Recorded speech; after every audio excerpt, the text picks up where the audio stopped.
Environmentalist Alexander Verbeek, who is an environmentalist. Thank you very much for joining us this evening, Alexander. Just how worrying is this news? Well, that's a good question. It can hardly not be more worrying. We are talking about the only planet that we have where we can live on. We should forget about fantasies of moving to Mars. And as Greta Thunberg once said, our house is on fire.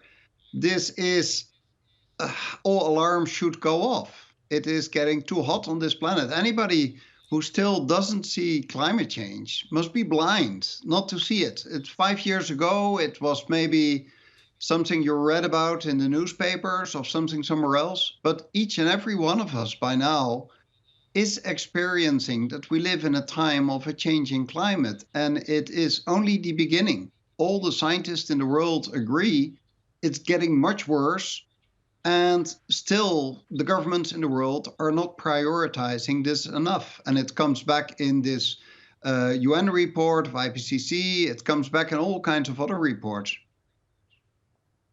And governments are, again, promising to do more, but how realistic is this? Well, as realistic as you would like to see it.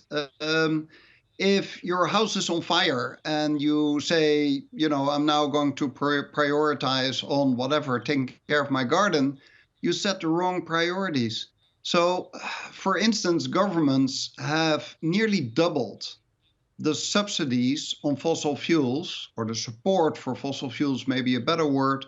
They've nearly doubled that between 1920 and 1921. So in doubling the subsidies on something that is killing all of us is definitely the wrong policy. Another one is deforestation. As you know, trees are the best carbon capture that we have at the moment. We need trees to capture the carbon and to give us oxygen.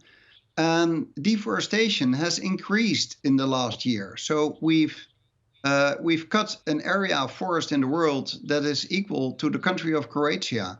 These numbers are clear that you can't sustain this. So we rapidly need to change course. And first of all, that means phasing out the coal industry.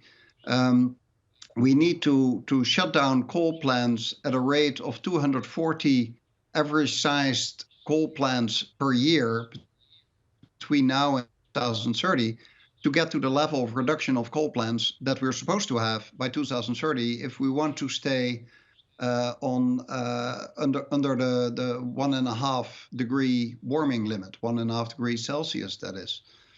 And Alexander, just before I let you go, some top tips. What can we be doing? What more can we be doing as human beings to do our bit to help future generations? Your top tips, please. Well, the best thing you can do is for all of us that live in a country where you can vote is to vote for a party that makes this the priority. So that's one step you can do. Another thing you can do is to fly less for those of us that are flying. That is typically a thing that you can individually do. And another one is eating less meat, especially eating less beef. Beef is typically something that is really bad for our planet. So reduce your meat intake to something like maybe 2 times per week, or do what I do, just don't eat meat, which is not only better for the planet, it's better for your own health and better for the animals as well, because they're no longer slaughtered.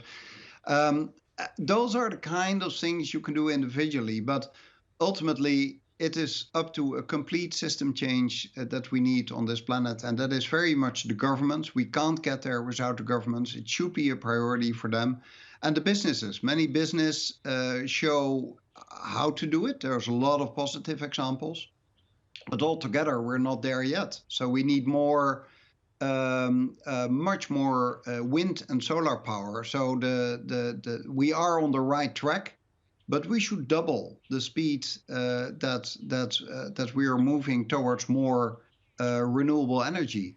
And worrying indeed, Alexander. I'm sorry, I'm going to have to interrupt because we're out of time. Alexander, I'll take on your top tip of eating less meat. Alexander Verbeek, environmentalist, speaking to us there.